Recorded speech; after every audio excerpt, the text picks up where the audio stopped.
తారీఖు sun Risers Hyderabad అదేవిధంగా royal Challengers Bengaluru సంబంధించిన మ్యాచ్ ఉంది. ఈ మ్యాచ్కు సంబంధించినటువంటి ఐపీఎల్ టికెట్లను పేటీఎం అనే సంస్థకు సన్ రైజర్స్ యాజమాన్యం అదేవిధంగా హెచ్సిఏ కూడా అమ్మకానికి పెట్టారు.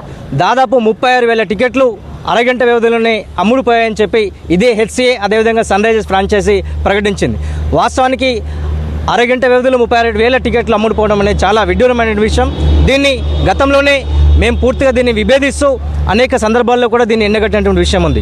కానీ ఈరోజు అఖిల భారత యువజన సమాఖ్య, డెమోక్రటిక్ స్టూడెంట్ ఆఫ్ ఇండియా సంబంధించినటువంటి డివైఎఫ్ఐ అదేవిధంగా పీవీఎల్ యువజన సంఘాల సంయుక్త ఆధ్వర్యంలో ఈరోజు ఉప్పల్ స్టేడియంలో మేము ఈరోజు ధర్నా నిర్వహిస్తున్నాం. ప్రధానంగా ఈరోజు ఇక్కడికి రావడానికి ప్రధాన కారణం హెచ్సిఏలో జరుగుతున్నటువంటి అవినీతి అక్రమాల మీద అనేక దఫాలుగా పోరాటాలు చేశాం.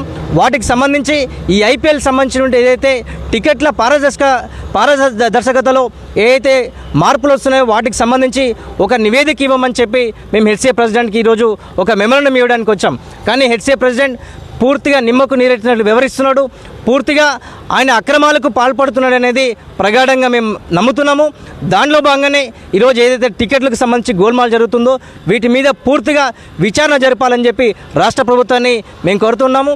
అదేవిధంగా ఒకవేళ హెచ్సిఏ పూర్తిగా ఈ వైఖరి మీద తప్పు చేయలేదని భావిస్తే మీరెందుకు రాష్ట్ర ప్రభుత్వానికి నివేదిక ఇవ్వట్లేదు అనేది కూడా ఈరోజు హెచ్సిఏ బోర్డుని అదేవిధంగా హెచ్సిఏ అధ్యక్షుడు జగన్మోహన్ని మేము డిమాండ్ చేస్తున్నాం.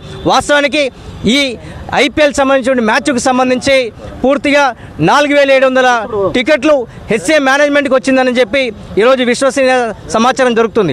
కానీ ఈ 4,700 టికెట్లకు సంబంధించినటువంటి హెచ్సిఏ ప్రెసిడెంట్ ఎవరెవరికి టికెట్లు పంచారో వాటికి సంబంధించిన వివరాలను బహిర్గతం చేయాలని చెప్పి ఈరోజు యువన సంఘాలుగా డిమాండ్ చేస్తున్నాం. తక్షణమే మీరు ఈ విషయాల మీద స్పందించకుంటే 25వ తారీఖు జరిగేటటువంటి మ్యాచ్ని పూర్తిగా అడ్డుకుంటాం. క్రీడాభిమానులతో కనీసం ఇప్పటికీ ఐపీఎల్ వ్యాపారమయమైంది, కనీసం వినోదాన్ని కూడా పంచాల్సినటువంటి ఈ హెచ్సిఏ సన్ రైజర్స్ మేనేజ్మెంట్ కేవలం ధనద్రాహంతోనే పూర్తిగా ఈరోజు సమాజాన్ని క్రీడలను పూర్తిగా వ్యాపారం చేస్తున్నారు.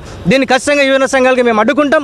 ఖచ్చితంగా క్రీడాభిమానులతోని వారితో చర్చించి ఖచ్చితంగా భవిష్యత్ కార్యాచరణ ప్రకటిస్తున్నాం.